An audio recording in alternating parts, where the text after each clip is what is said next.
तुमने जो मुझको बड़ी विनती सुनाई, यह तो मुझ पर कृपा की और मुझे बढ़ाई दी है, तो भी हे देवी, मैं अपनी वाणी सफल होने के लिए तुम्हें आशीर्वाद दूंगी।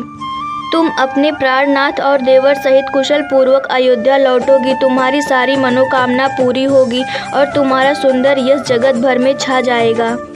मंगल के मूल गंगा जी के वचन सुनकर और देव नदी को अनुकूल देखकर सीता जी आनंदित हुई। तब प्रभु श्री रामचंद्र जी ने निषाद राज घोष से कहा कि भैया, अब तुम घर जाओ। यह सुनते ही उसका मुंह सूख गया और हृदय में दाह उत्पन्न हो गया। गु हाथ जोड़कर दीन वचन बोला, हे रघुकुल शिरोमणि, मेरी विनती सुनिए। मैं नाथ आपके साथ रहकर रास्ता दिखाकर चार कुछ दिन चरणों की सेवा करके, हे रघुराज, जिस वन में आप जाकर रहेंगे वहाँ मैं सुंदर पर्ण कुटी पत्तों की कुटिया बना दूंगा। तब मुझे आप जैसी आज्ञा देंगे। मुझे रघुवीर आपकी दुहाई है, मैं वैसा ही करूँगा। उसके स्वाभाविक प्रेम को देखकर श्री रामचंद्र जी ने उसको साथ ले लिया। इससे गुह के हृदय में बड़ा आनंद हुआ।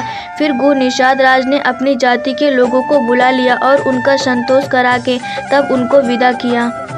तब प्रभु श्री रघुनाथ जी, गणेश जी और शिव जी का स्मरण करके तथा गंगा जी को मस्तक नवाकर सखा निषाद राज, छोटे भाई लक्ष्मण जी और सीता जी सहित वन को चले।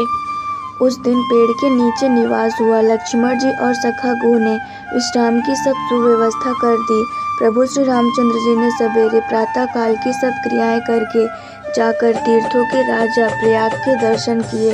उस राजा का सत्य मंत्री है, श्रद्धा प्यारी स्त्री है और श्री वेणी माधवी जी सरीखे हितकारी मित्र है। चार पदार्थों धर्म, अर्थ, काम और मोक्ष से भंडार भरा है और वह पुण्यमय प्रांत ही उस राजा का सुंदर देश है।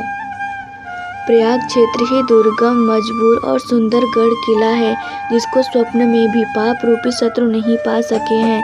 संपूर्ण तीर्थ ही उसके श्रेष्ठ वीर सैनिक हैं, जो पाप की सेना को कुचल डालने वाले और बड़े रणधीर हैं। गंगा, यमुना और सरस्वती का संगम ही उसका अत्यंत सुशोभित सिंहासन है। अक्षयवट छत्र है, जो मुनियों के भी मन को मोहित कर लेता है। यमुना जी और गंगा जी की तरंगे उसके श्याम और श्वेत चंवर हैं, जिनको देखकर ही दुख और दरिद्रता नष्ट हो जाती है। पुण्यात्मा पवित्र साधु उसकी सेवा करते हैं और सब मनोरथ पाते हैं। वेद और पुराण के समूह भाट हैं, जो उसके निर्मल गुणों का बखान करते हैं। पापों के समूह रूपी हाथी के मारने के लिए सिंह रूपी प्रयागराज का प्रभाव महत्व महात्म्य कौन कह सकता है। ऐसे सुहावने तीर्थराज का दर्शन कर सुख के समुद्र रघुकुल के श्रेष्ठ श्री राम जी ने भी सुख पाया।